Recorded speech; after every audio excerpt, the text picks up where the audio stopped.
Truth lens रविवार समीक्षा, सत्ता का संग्राम, डिजिटल पत्रकारिता की चुनौती और एआई का बढ़ता वर्चस्व। नमस्कार, ट्रूथ लेंस में आपका स्वागत है।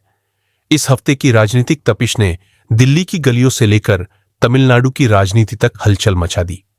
एएपी और बीजेपी के बीच जारी पावर कट की जंग ने राजधानी के नागरिकों को परेशान कर दिया है।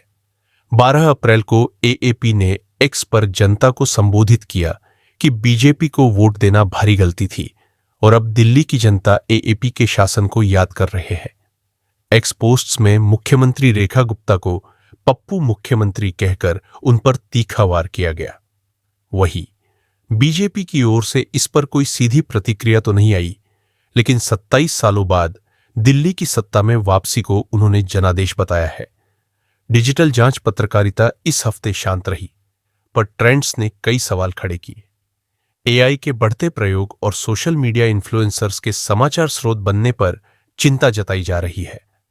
रॉयटर्स की रिपोर्ट में बताया गया कि 27% पत्रकारों ने इसे पत्रकारिता के लिए खतरा माना। क्या हम सच से दूर होते जा रहे हैं या तकनीक ही अब नई पत्रकारिता है?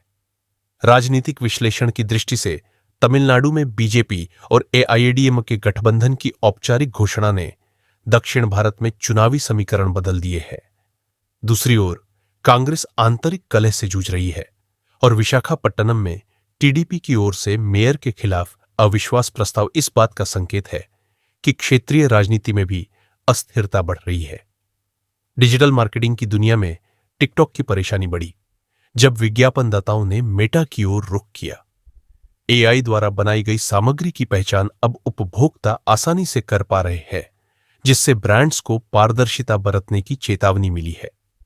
साथ ही गूगल की नई गाइडलाइंस और माइक्रोसॉफ्ट का बिंग कोपायलट अपडेट ने दिखाया कि डिजिटल मार्केटिंग अब मशीन और इंसान के बीच की होड़ बन चुकी है। ट्रूथ लेंस की राय, यह सप्ताह तकनीक, सत्ता और सच्चाई की टकराहट का रहा। जहां एक ओर जनता अपने वोट पर पछता रही है, वहीं पत्रकारिता नए मोड़ पर खड़ी है।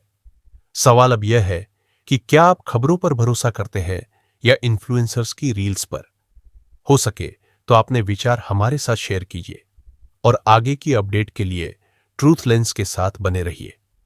बहुत बहुत धन्यवाद।